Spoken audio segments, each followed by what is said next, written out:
అప్పుడు ఆ ముగ్గురు బాబా యొక్క పూర్తి అనుమతితో మనసుల నిండా ఆనందంతో సంతృప్తిగా తమ ఊరికి తిరిగి వెళ్ళారు. ఇదేం చిన్న చమత్కారమా! విభూతి లేపనం మరియు భాష, బాబా కృపా కటాక్షం వీక్షణం, అపూర్వమైన ఈ ఉపచారాలతో ఎముకల్లోని రుణం మానింది. భాగ్యం కొద్దీ ఇటువంటి మహాపురుషుని దర్శనం, వారి ధైర్యవచనాలు, శుభప్రదమైన వారి ఆశీస్సులు లభిస్తే చాలు, వ్యాధి నిర్మూలనమవుతుంది. అబ్బాయి రుణంపై విభూతిని అద్దుతూ సేవించగా కొంతకాలానికి రుణం ఎండిపోయి అబ్బాయి ఆరోగ్యవంతుడయ్యాడు.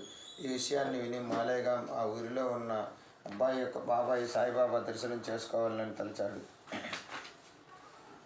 ముంబైకి తిరిగి వెళ్ళేటప్పుడు షిరిడీ వెళ్ళి తన కోరిక తీర్చవాలని తనలో అనుకున్నాడు.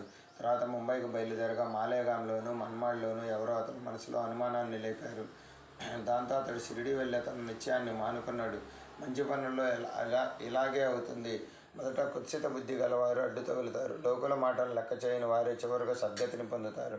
సత్పురుషుని దర్శనాభిలాషను అణిచివేస్తున్న ఒక వ్యక్తి నేరుగా ముంబైకి వెళ్ళిపోయాడు. సెలవును అలీబాగులో సుఖంగా గడపాలని అతని ఉద్దేశం.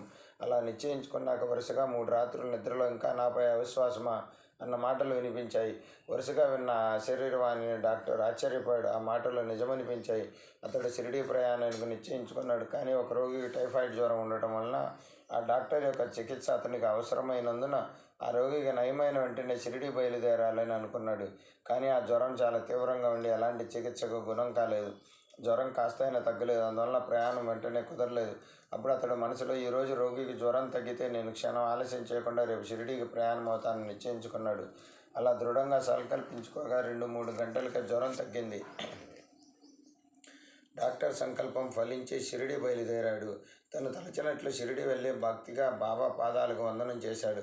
బాబా కూడా అతని మనసులోని అనుభవాలను దృఢపరిచే తమ సేవయందు అతనిని ధ్యానమగ్నుని చేశారు. తమ అభయహస్తాన్ని అతని శిరస్సుపై ఉంచి ఆశీర్వదించి విభూతి ప్రసాదాన్ని ఇచ్చారు.